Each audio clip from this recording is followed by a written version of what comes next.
विधवा महिला के प्यार में पागल हुआ देवर और फिर महिला ने उस देवर के साथ ऐसी घटना घट दी कि अगर आप भी इस कहानी को सुनोगे तो आपके पैरों से जमीन निकल जाएगी और इस बात की आप कल्पना नहीं कर पाओगे कि भाभी ही अपने देवर के साथ क्या रंगलिया रचाती थी या कुछ ऐसा काम करती थी कि इस कहानी को अगर आप सुनोगे तो आपके पैरों से जमीन निकल जाएगी और इस बात की आप कल्पना नहीं कर सकते। चलते हैं दोस्तों, आज की कहानी हम समझने की कोशिश करते हैं। दोस्तों, ये कहानी शुरू होती है मुंबई के एक गांधीनगर इलाके से, जहां पर एक छोटा से कॉलोनी रहता है और उस कॉलोनी में एक निर्मला नाम की महिला रहती है और उसका पति बाबूराम। बाबूलाल और निर्मला का काफी अच्छे से जिंदगी गुजर रही थी। जो बाबूलाल के 2 बच्चे थे, एक बच्चे की उम्र लगभग 8 साल की थी, एक बच्चे की उम्र लगभग 5 साल की थी। इन दोनों की जिंदगी में काफी खुशियां थी और किसी को ये नहीं मालूम था कि ये खुशियां कभी गम में बदल जाएंगी। आखिरकार दोस्तों ऐसा ही चलता रहा। बाबूराम जो था एक मेहनती मजदूर काम करने वाला व्यक्ति था।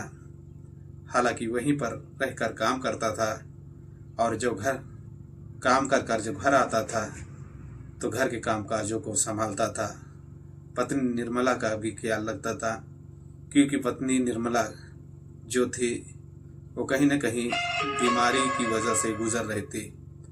लेकिन ये किसी को नहीं मालूम था कि पत्नी ही बीमार है, लेकिन बाबूराम जो था उसका पति वो कुछ ही दिनों का मेहमान है। दोस्तों, ऐसा ही कर 6 से 7 महीने गुजरते हैं। बाबूराम का एक छोटा भाई रहता है जिसका नाम कमलेश तिवारी। कमलेश तिवारी पढ़ने लिखने में काफ़ी अच्छा था, काफ़ी काम काज करता था। बाबूलाल जो था यही सोचता था कि हम तो पढ़े लिखे नहीं हैं, किसानी के और काम धाम कर कर अपनी ज़िंदगी गुजार रहे हैं, लेकिन अपने भाई कमलेश को पढ़ा लिखा कर और एक अच्छी नौकरी दिलाने का उसका एक सपना था। लेकिन दोस्तों, यहाँ पर उस घर पे किसकी नज़र लग जाती है और नज़र लगने के बाद में बाबूलाल की जो अचानक से तबीयत बिगड़ती है, बिगड़ने के बाद में उसको जब हॉस्पिटल ले जाया जाता है। हालांकि हॉस्पिटल पहुँचते पहुँचते बाबूलाल जुदा इस दुनिया से चला जाता है। दुनिया से जाने के बाद में भाई अकेला रह जाता है कमलेश। घर में भाभी विधवा हो जाती है, 2 बच्चे रहते हैं।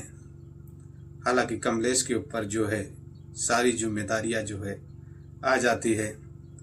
हालांकि कमलेश के जो सपने थे वो भी अधूरे हो जाते हैं, क्योंकि अपने घर की और अपनी फैमिली की जिम्मेदारियां देखना और अपने भाई के बच्चों को संभालना, सारा कुछ जो था कमलेश के ऊपर आ जाता है। लेकिन कुछ टाइम ऐसे ही गुजरते हैं। कमलेश जो था कहीं छोटा मोटा जॉब कर रहा था। वो जॉब से जो पैसे मिलते थे वो अपनी भाभी को देता था और भाभी जो उसकी थी वो घर का खर्चा चलाती थी।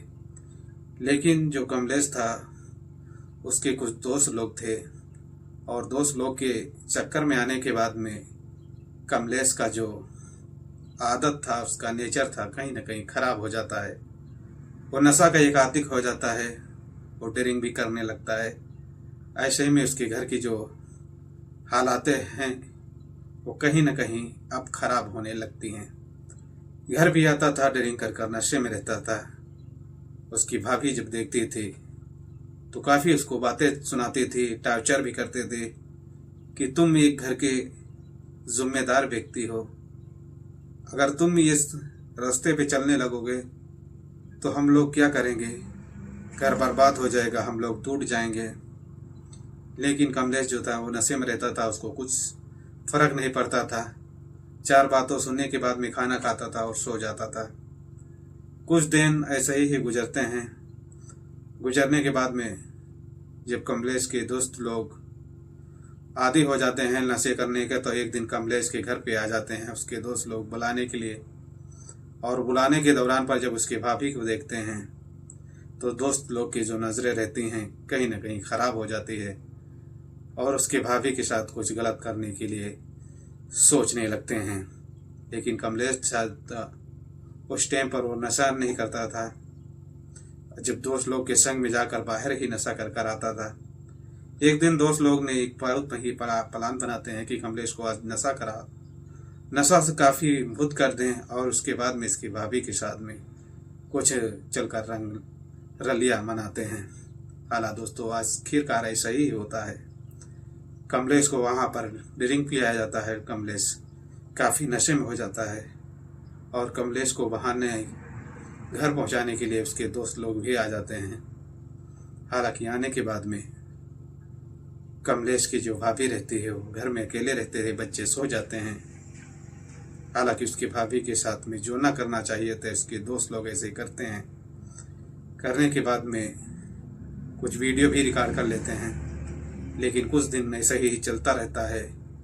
कमलेश को कुछ शक और शुबहा लगने लगता है कि हमारी भाभी के साथ में कुछ गलत हो रहा है। आखिरकार कमलेश अपने दोस्तों को बुलाता है और जो ना दोस्तों के साथ करना चाहिए था वो कमलेश कर जाता है। हालांकि इसकी बात शिकायत जो है पुलिस स्टेशन में दी जाती है। शिकायत देने के बाद में पुलिस पूरे घटने पर पहुंचती है और कमलेश के दोस्तों को और इसके भाभी के पास से रंगे हाथ में पकड़े जाते हैं। पकड़ने के बाद में उन्हें देखा जा रहा है कि इस समय पर सलाखों के पीछे घूम रहे हैं। तो आप लोगों की क्या राय है? इस कहानी में अगर कुछ समझ आया होगा और आप लोगों को कुछ जानकारी मिली होगी तो अपने दोस्तों और फ्रेंडों में शेयर ज़रूर करें, क्योंकि अगर आप गलत करते हैं तो गलत का अंजाम काफ़ी भयानक होता है। तो ये पूरी घटना सुनाने का हमारा क्यों उद्देश्य है कि आप लोग को जागरूक और संकेत और सचेत करना है। कहानी में कुछ जानकारी मिली होगी तो चैनल को लाइक और सब्सक्राइब और अपने दोस्तों फ्रेंडों को शेयर जरूर करना है। जय हिंद, जय भारत।